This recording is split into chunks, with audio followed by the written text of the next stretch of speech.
오늘 우리에게 주시는 말씀은 요한복음 20장 19절에서 31절까지의 말씀입니다.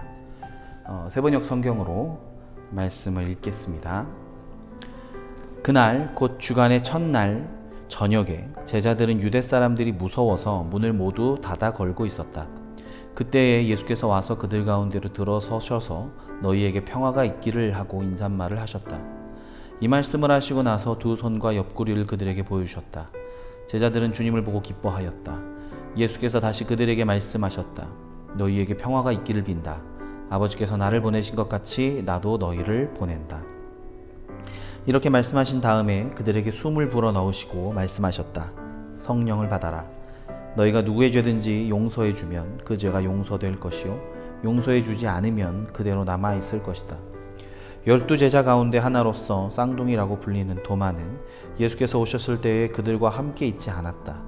다른 제자들이 그에게 우리는 주님을 보았소 하고 말하였으나 도마는 그들에게 나는 내 눈으로 그의 손에 있는 못자국을 보고 내 손가락을 그 못자국에 넣어보고 또 내 손을 그의 옆구리에 넣어보지 않고서는 믿지 못하겠소 하고 말하였다. 여들의 뒤에 제자들이 다시 집안에 모여 있었는데 도마도 함께 있었다. 문이 잠겨 있었으나 예수께서 와서 그들 가운데로 들어서셔서 너희에게 평화가 있기를 하고 인사말을 하셨다. 그리고 나서 도마에게 말씀하셨다. 내 손가락을 이리 내밀어서 내 손을 만져보고 내 손을 내 옆구리에 넣어보아라. 그래서 의심을 떨쳐버리고 믿음을 가져라. 도마가 예수께 대답하기를 나의 주님 나의 하나님 하니 예수께서 도마에게 말씀하셨다. 너는 나를 보았기 때문에 믿느냐? 나를 보지 않고도 믿는 사람은 복이 있다. 예수께서는 이 제자들 앞에서 이 책에 기록하지 않은 다른 표징도 많이 행하셨다. 그런데 여기에 이것이나마 기록한 목적은 여러분으로 하여금 예수가 그리스도요 하나님의 아들이심을 믿게 하고 또 그렇게 믿어서 그의 이름으로 생명을 얻게 하려는 것이다. 아멘. 오늘 본문은 요한복음을 좀 일단락하는 장면입니다. 부활하신 주님께서 제자들에게 나타나셨고 이야기를 나누시고 전체적으로 요한복음을 이런 목적으로 기록했습니다라고까지 밝히고 마무리를 한번 짓는 내용입니다. 그리고 이제 21장은 덧붙이는 에필로그 같이 또 등장하는 내용입니다. 오늘 본문에서 주님은 이렇게 말씀하십니다. 21절 22절 말씀인데요. 예수께서 다시 그들에게 말씀하셨다. 너희에게 평화가 있기를 빈다. 아버지께서 나를 보내신 것 같이 나도 너희를 보낸다. 이렇게 말씀하신 다음에 그들에게 숨을 불어넣으시고 말씀하셨다. 성령을 받아라. 숨을 불어넣으시면서 성령을 받아라 말씀하셨습니다. 저는 요한복음을 창세기와 빗대서 읽는 것을 좋아하는데요. 요한복음 자체가 이제 시작부터 좀 창세기를 오마주했다고 해야 될까요? 창세기를 보고 감명을 많이 받았던 것 같아요. 제가 볼 때는 요한이 새로 쓰는 창세기처럼 요한복음에는 창세기와 관련된 내용들이 많이 들어 있습니다. 특별히 오늘 본문에 성령을 받으라 하시면서 숨을 내쉬는 장면은 창세기 2장에서 흙으로 사람을 빚으시고는 숨을 불어 넣으시면서 사람을 살아있는 존재, 생명으로 생명이 되게 하시는 하나님의 모습을 떠올리게 합니다. 바람이나 숨결, 영, 이거 다 같은 단어가 히브리어로 루아흐, 헬라어로 푸뉴마 다 같은 단어입니다. 숨결이나 영이나 같은 단어인 거죠. 그러니 주님의 십자가 이후에 성령께서 우리 안에 거하시는 새로운 인류가 이것을 통해서 우리가 이루어지는 것입니다. C.S. 루이스는 인류가 한 단계 진보되었다라고 말했습니다. 왜냐하면 눈으로 보이는 인간의 생물학적 진화가 시작됐다 이렇게 말하는 게 아니고 예수 그리스도의 십자가 이후에 믿음 가운데 성령을 받은 사람들, 이 사람들이 새로운 인류가 되었다는 겁니다. 그러니 믿지 않는 다른 사람들, 옛 사람들과는 좀 다른 부류가 되었다고 하는 것이죠. 이 둘의 차이는 믿음으로 성령을 받은 것과 받지 않는 것입니다. 그런데 얼마나 차이가 많이 나냐면 비유적으로 설명할 때 조각상들, 마네킹과 같은 조각상들이 진짜 인간이 되는 것, 그 정도보다 더 큰 차이가 믿지 않는 자연 상태의 사람과 믿음으로 주님의 성령을 받은 사람들의 차이가 그만큼보다 훨씬 더 큰 차이가 있다는 겁니다. 우리 안에 성령이 거하신다는 것은 우리가 완전히 다른 존재가 되었다는 뜻입니다. 우리가 예수님을 믿고 다른 사람들에 비해서 교회 좀 더 나가고 주일날 스케줄이 잡혀 있고 이 정도의 변화가 아닌 겁니다. 식사 기도를 하고 이 정도의 변화가 아니라 우리의 존재 자체가 완전히 변화되었습니다.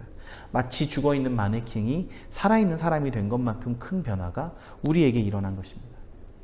그 중에 하나, 그 많은 변화 중에 하나가 우리 주님께서 성령을 받으라라고 말씀하신 바로 다음에 나옵니다. 23절에 너희가 누구의 죄든지 용서해 주면 그 죄가 용서될 것이요 용서해 주지 않으면 그대로 남아있을 것이다. 살아있는 생명으로 처음에 하나님께서 사람을 만드시고는 번성하라, 땅에 충만하라, 땅을 다스려라 이렇게 말해 주었듯이 성령으로 우리를 새롭게 만들어 주신 예수님께서는 다른 사람의 죄를 용서하라고 말씀하십니다. 성령을 받은 우리는 누구의 죄든 용서해 주고 용서해 주지 않을 수도 있다는 겁니다. 이게 좀 특별한 포인트는 이런 내용입니다. 그 전에 예수님께서 중풍병자를 고치신 일이 있었는데 그때의 사람들이 이렇게 수군거렸습니다. 그때 예수님께서 너의 죄가 사하였다 이렇게 말했거든요. 이렇게 말합니다. 마가복음 2장 7절하고 10절 말씀인데요. 이 사람이 어찌 이렇게 말하는가 신성모독이다. 오직 하나님 한 분 외에는 누가 능히 죄를 사하겠느냐 라고 주변의 바리새인들이 말했습니다. 그런데 예수님은 이렇게 말씀하셨습니다. 그러나 인자가 땅에서 죄를 사하는 권세가 있는 줄을 너희에게 알게 하려 하노라 하시고 중풍병자에게 말씀하시되 하나님 한 분 외에는 사람을 용서할 수가 없습니다. 이것은 바리새인들이 말한 것이 맞는 거죠.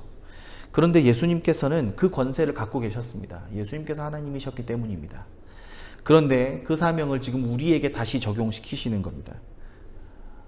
너희가 용서하면 용서되고 하지 않으면 그대로 있다.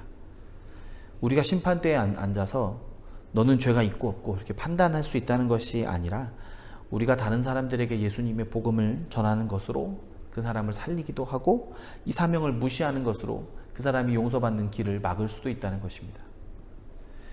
왜냐하면 예수님의 십자가로 이 복음은 완성이 되었습니다. 건물로 예를 들면 건물 전체와 인테리어와 설비 시공이 다 끝난 겁니다. 하지만 그 전체 건물을 작동하는 스위치를 우리의 순종에, 우리의 선교에 맡겨 놓으셨습니다. 우리가 순종하여 복음을 전하면 주님이 완성하신 복음이 사람 안에서 작동하여 모든 죄와 사망의 권세를 이기게 되는 것이고 우리가 순종하지 않으면 우리에게 맡겨진 사람들이 이 완성된 복음의 능력을 경험할 수 없는 것입니다. 그래서 주님은 아버지께서 나를 보내신 것 같이 나도 너희를 보낸다고 말씀하신 것입니다. 29절 말씀입니다. 예수께서 도마에게 말씀하셨다. 너는 나를 보았기 때문에 믿느냐? 나를 보지 않고도 믿는 사람은 복이 있다. 보지 않고 믿는 믿음. 사도들의 증언과 말씀을 통해서 복음을 듣고 믿는 믿음입니다. 주님은 이렇게 보지 않고 믿는 사람이 복이 있다고 말씀하십니다. 하지만 기억할 것은 당시 유대인들과 바리새인들도 예수님과 예수님의 기적을 다 보았다는 사실입니다. 보았지만 믿지 못하는 사람도 있고 보지 못했지만 믿는 사람도 있습니다. 우리는 어떻게 믿음을 갖게 되는 걸까요? 혹시 이런 찬양 아시나요? 왜 내게 굳센 믿음과 또 복음 주셔서 내 마음이 항상 편한지 난 알 수 없도다. 사도 바울은 갈라디아서에 이렇게 말합니다. 믿음이 온 후로는 우리가 초등교사 아래 있지 아니하도다. 믿음이 왔다고 고백합니다. 왜냐하면 믿음 또한 하나님의 선물이기 때문에 그렇습니다. 부드럽게 우리의 마음을 만지시며 믿도록 인도하시는 하나님의 역사입니다. 우리가 눈으로 보았든 보지 못했든 하나님의 은혜에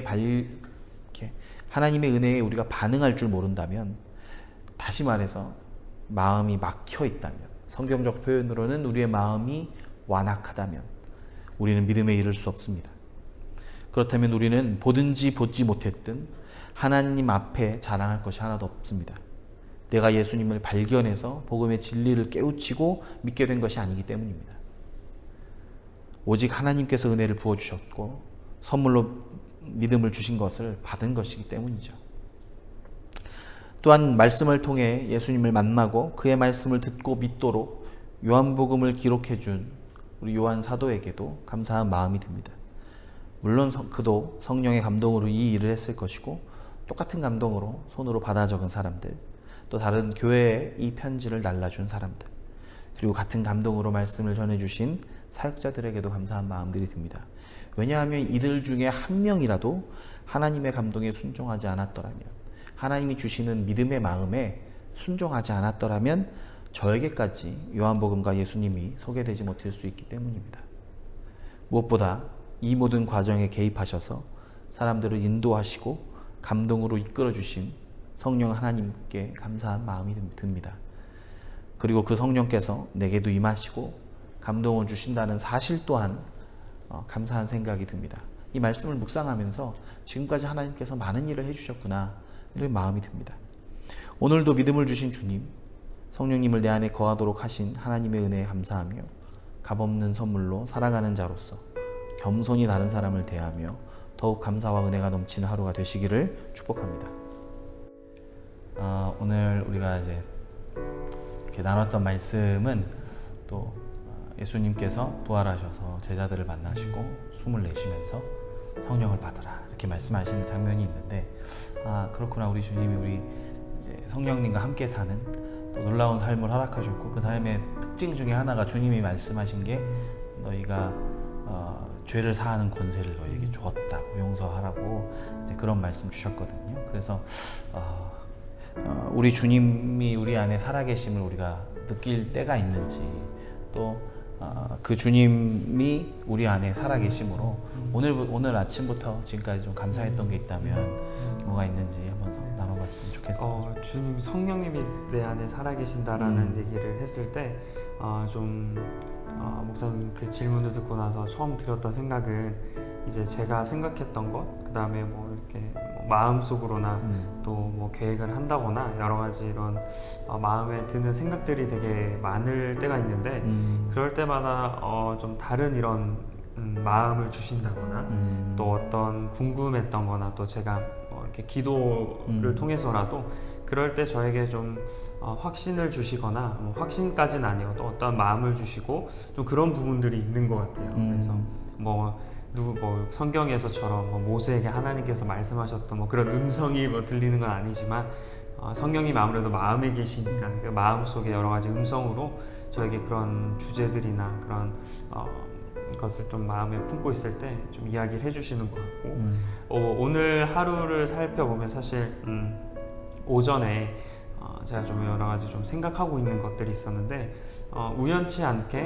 좀 그런 관련된 어떤 거를 보게 됐어요. 근데 제가 좀 마음에 가지고 있는 그런 것에 대해서 확실한 되게 메시지였던 것 같습니다. 그냥 스쳐 지나가는 어떻게 보면 그런 거일 수도 있지만 그것을 통해서 좀 마음을 다시 한번 좀 붙잡아 주시는 그런 경우가 있어서 목사님 말씀을 하시니까 또 하필 오늘, 왜 최근이 아니라 또 오늘이잖아요. 근데 오늘 아침에 그런 일이 있어서 정말 성령님은 일하시는 분이구나 라는 것을 한번 생각해 보게 되었습니다. 감사합니다.